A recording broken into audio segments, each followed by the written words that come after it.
Latest news के लिए subscribe करें और न्यूज अपडेट के लिए बेल आइकॉन पर क्लिक करें। छत्तीसगढ़ की कांग्रेस सरकार छत्तीसगढ़ के युवा बेरोजगारों के साथ में एक बड़ा विश्वासघात कर रही है।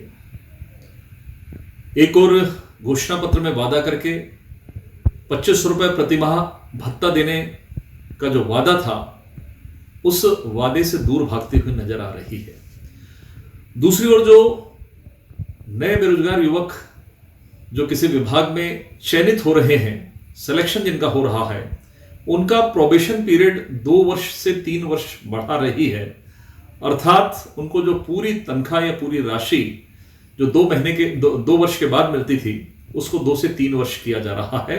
यह विशुद्ध रूप से युवाओं के साथ में एक विश्वासघात है और साथ ही साथ वित्तीय स्थिति स्पष्ट रूप से दर्शा रही है कि सरकार की वित्तीय स्थिति ठीक नहीं है। और तो और अनियमित कर्मचारी विपक्ष में रहते हुए उस धरने के पंडाल में जाकर यह वादा करना कि यदि कांग्रेस की सरकार बनती है तो 10 दिन के भीतर अनियमित कर्मचारियों को नियमित किया जाएगा, लेकिन उस वादे को भी यह सरकार पूरा नहीं कर रही है।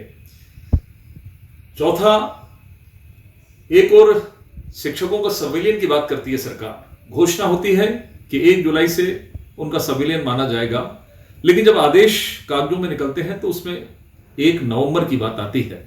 अर्थात कांग्रेस और इस सरकार की कथनी और करनी में अंतर है। सरकार युवाओं के साथ में, बेरोजगारों के साथ में खिलवाड़ करना बंद करे।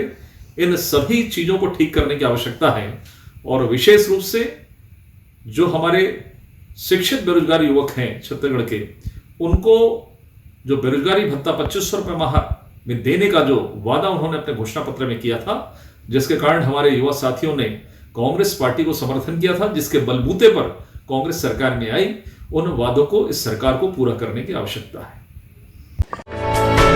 For more news updates, do subscribe, like, share and comment. Clipper 28